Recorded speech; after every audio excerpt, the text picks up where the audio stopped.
I neither expect nor solicit belief, for tomorrow I die, and today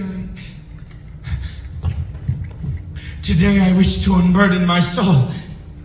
Yes, for my immediate purpose is to place before the world plainly a series of household events that have terrified and destroyed me. I was quite young when I married. My wife saw that I had a love of domestic pets, and so she never lost an opportunity of procuring as many as she could. Yes, we had birds, rabbits, a fine dog, goldfish, a small monkey, and a cat. Oh, the cat was a beautiful animal. It was entirely jet black. I named it Pluto, as it was the pet I liked best. My wife, being a bit superstitious, joked that the cat could be a witch in disguise. So I alone fed it. And it followed me all throughout the house and even in the streets. Yes, our friendship lasted in this blissful manner for several years until I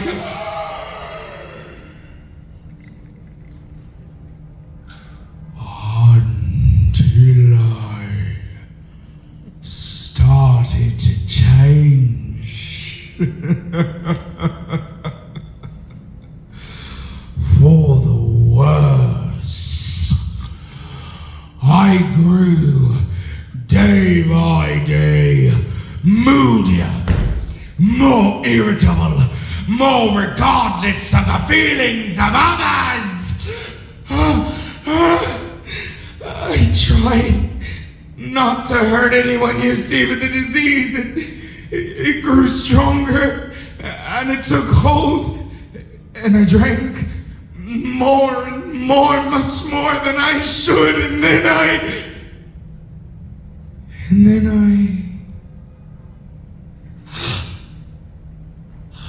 one night, returning home much intoxicated, I noticed that the cat was avoiding my presence. How strange. Oh.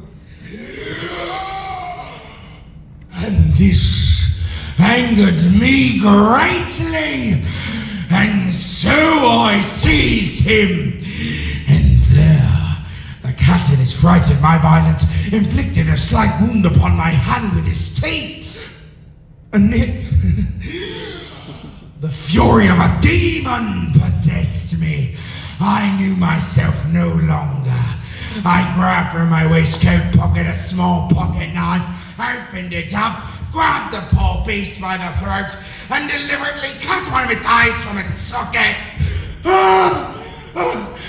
I shudder, even as I retell the horrible deed. The cat slowly recovered. No longer appearing in any pain, it went about the house as it usually did. But, well, as to be expected, it fled at any sight of me. Oh no, I didn't mean. And this enraged me. So one morning, in cold blood, I slipped a noose around its neck, and I hung it to the limb of a tree.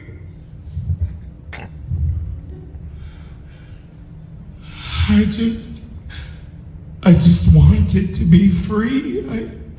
I hung it up with tears streaming from my eyes.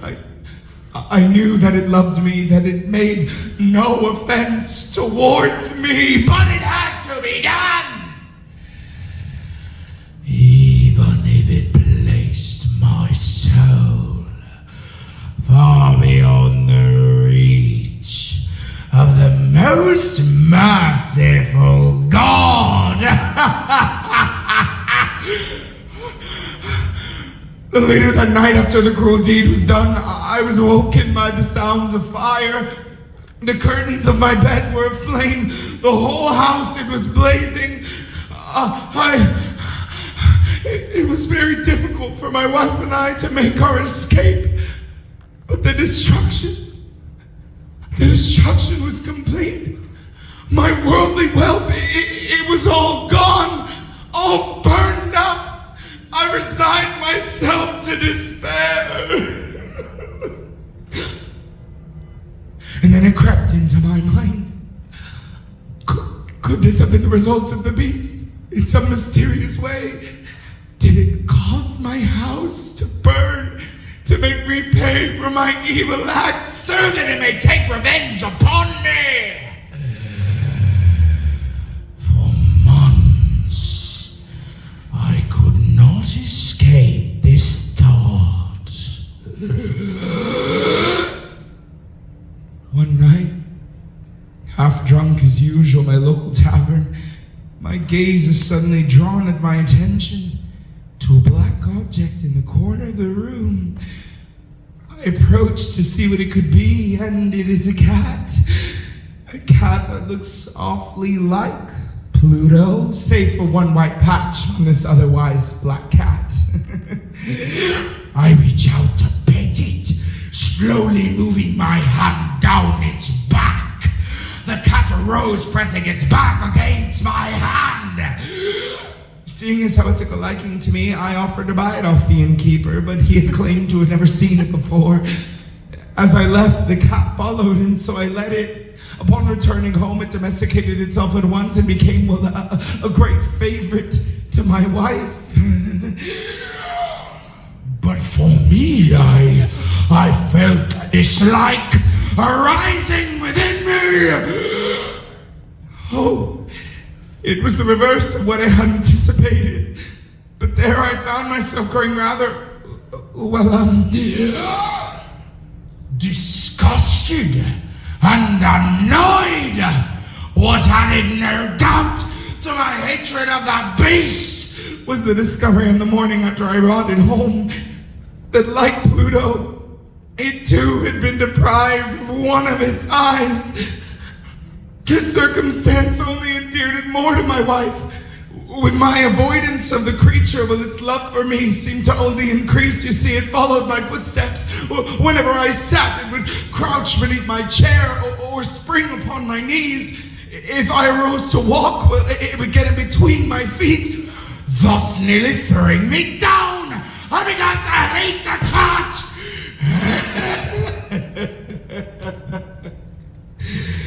And evil thoughts became the sole thoughts in my mind. The moodiness of my usual temper increased a hatred of all things and of all mankind.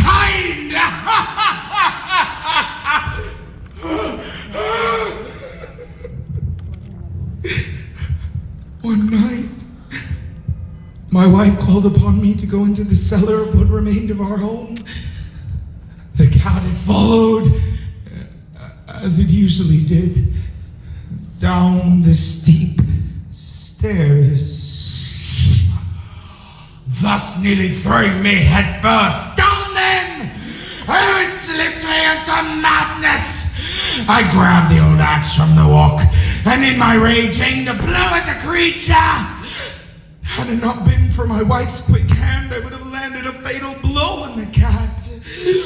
Enraged by the interruption, I withdrew my arm from her grasp and buried the axe in her brain.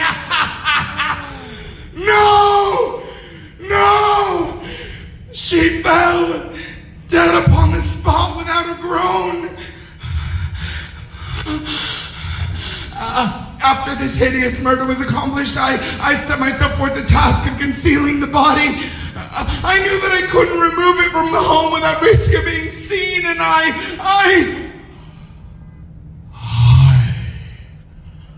contemplated cutting up the corpse into tiny fragments or destroying by fire. I deliberated whether I should cast it into the well in the yard. Finally, I determined that I would wall it up, just as the Middle Ages monks would have done. Yes, I made no doubt that I could displace the bricks, insert the corpse, and then wall the hole up as it was before, so that no eye could detect anything suspicious.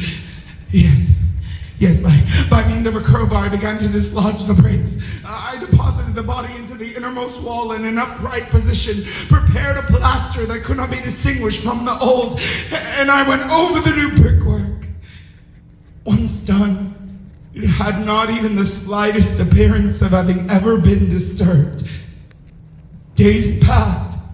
The cat did not return, although I did not search, so fuck it.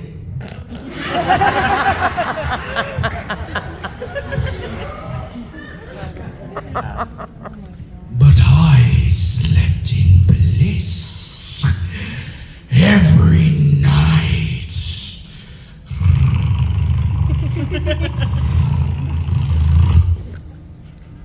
Neighbors came to ask of my dear wife. I answered them with ease that she is simply away.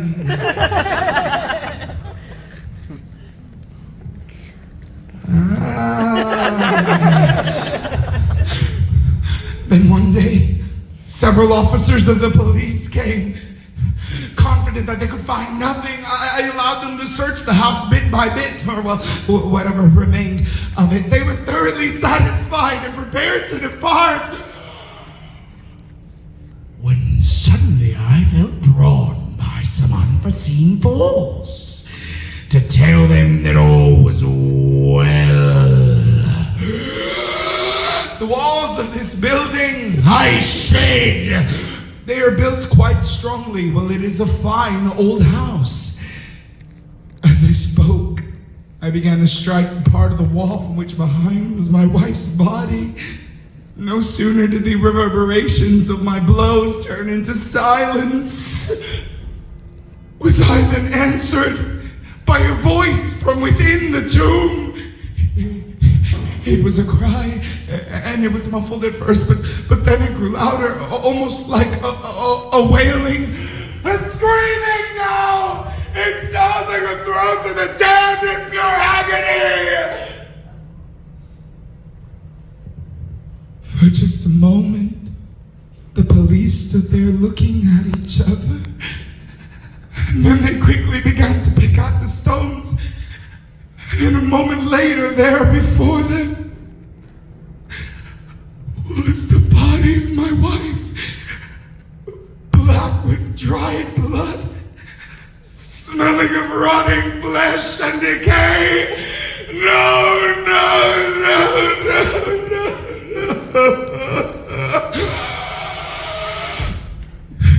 No! Please! Someone help me!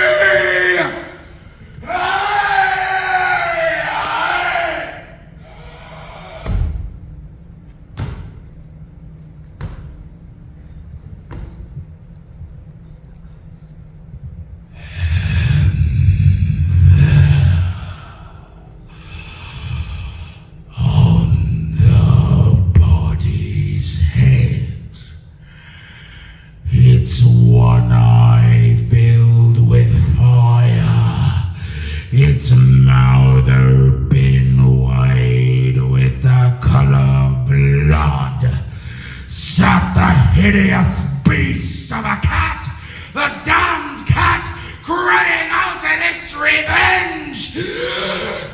The cat whose craft seduced me into murder, who sentenced me to death by the hangman. I walled the monster up within the tomb.